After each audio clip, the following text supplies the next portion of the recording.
I'm Luke Williams, and today we're going to be going over a few things you need to be doing with your hunting gear during off-season. First, you want to check your clothes for fades or tears. The last thing you want to have happen is get out on opening day and remember that you tore your shirt while you were mad stomping out of the woods because you didn't get that trophy deer last season.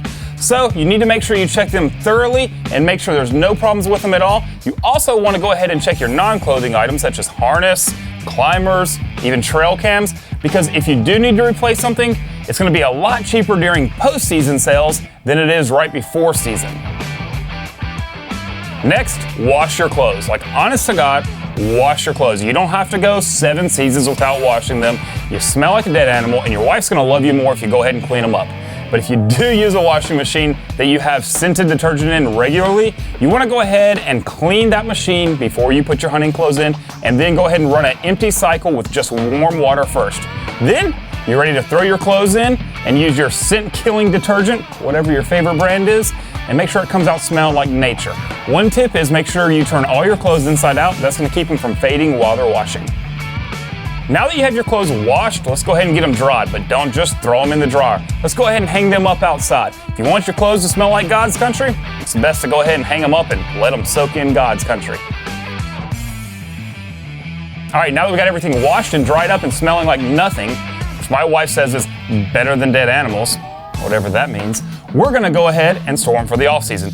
Now, the great thing, if you have a scent-free area, is you can just go ahead and hang them up and walk away.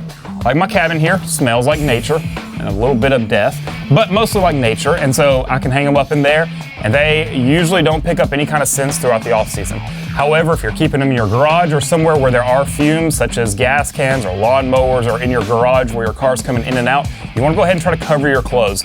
What I like to do is take a trash bag, put it over my clothes that are on the hangers, and then get another trash bag, put some pine needles in the bottom of it, and then pull it up over those clothes from the bottom and tape it to the other trash bag. This is gonna help protect your clothes and give it a nice little pine scent for when you pull them out early season next year, you'll smell like nature.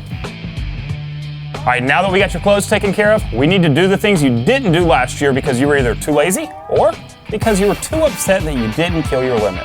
No judgment here. First thing, clean your gun, store it properly. Next, you wanna make sure that you clean any of your calls that you have. You don't want those holding bacteria from you blowing on them all season long. And third, take out any batteries from any electronic devices that you're not gonna be using so the batteries don't corrode. All right, guys, I wanna know what you do with your gear during off season in the comments below. And then make sure you check out all the new episodes of Red Hot Building every Wednesday at 3 p.m. Central Standard Time on Rated Red's YouTube channel. From the cabin, I'm Luke Williams.